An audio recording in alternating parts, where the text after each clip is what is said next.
এই পর্বে auto correction নিয়ে আলোচনা করব। মেইন ইমেজটি এরকম। এখন আমরা এই ইমেজে বিভিন্ন অটো কারেকশন যেই অপশনগুলো রয়েছে সেটি অ্যাপ্লাই করব। প্রথমে আসি অটো টোন।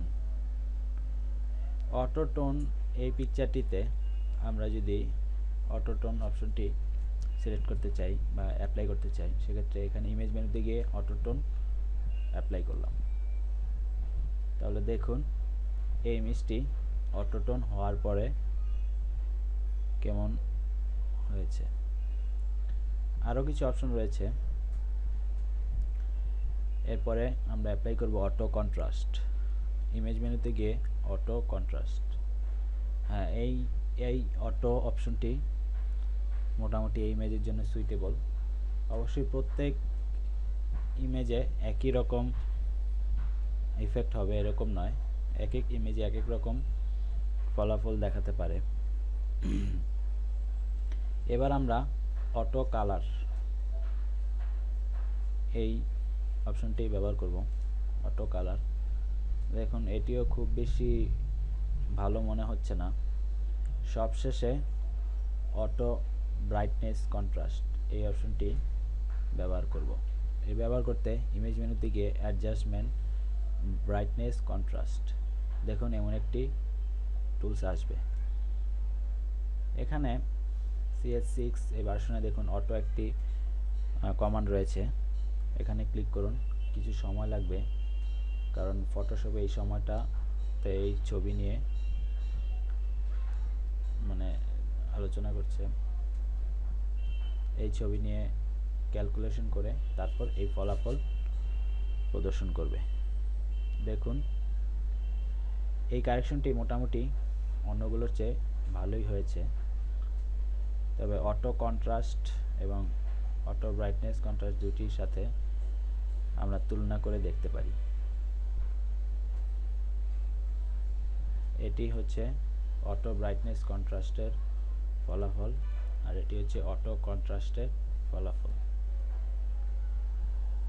সবশেষে আমরা অটো কমান্ডগুলোর ধারণা পরিপূর্ণভাবে পেলাম।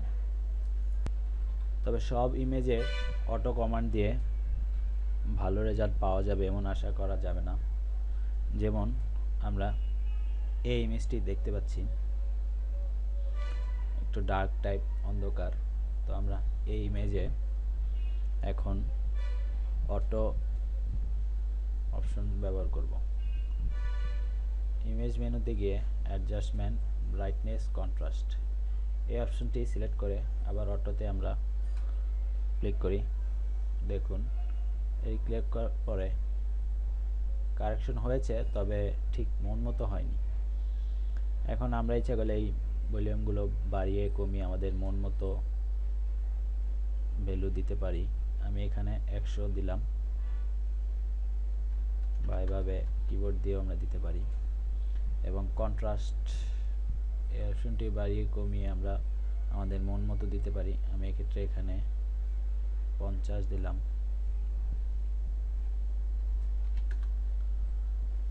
দেখুন ইমেজটি কিন্তু আগের চেয়ে অনেক ভালো পর্যায়ে গিয়েছে। আগেরটির সাথে তুলনা করতে আমরা Ctrl Z চাপতে পারি, অর্থাৎ আনডু। দেখুন এই ইমেজটি এরকম ছিল এবং এখন কারেক্ট ভার্সন এই পর্যায়ে চলেছে। এভাবে অ্যাডজাস্টমেন্ট মেনুতে গিয়ে অটো কন্ট্রাস্ট বা কন্ট্রাস্ট মেনু ব্যবহার করার ক্ষেত্রে সুবিধা হচ্ছে আপনি এই ইমেজটি সরাসরি আপনি জিপিজি ফরম্যাটে সেভ করতে পারেন, অর্থাৎ আপনার কোনো পিএইচডি লেয়ারে পিএইচডি ফরম্যাটে সেভ করার দরকার পড়ছে না। ডিসঅ্যাডভান্টেজ হলো আপনি এই ইমেজটি ইচ্ছা করলে আপনি আবার এডিট করতে পারছেন না, অর্থাৎ আপনি আবার পূর্বের অবস্থায় ফিরে যেতে পারছেন না।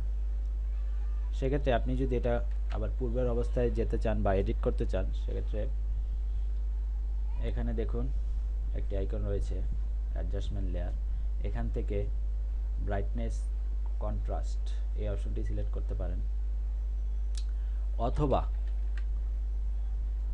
উইন্ডো মেনুতে গিয়ে অ্যাডজাস্টমেন্ট অথবা এখানে এই আইকনে অ্যাডজাস্টমেন্ট মেনু থেকে আপনি এখানে ব্রাইটনেস কন্ট্রাস্ট এই অপশনটি দেখতে পাবেন। এখান থেকে আপনি যদি আপনার সেই আগের ভ্যালুটা দিয়ে দেন তাহলে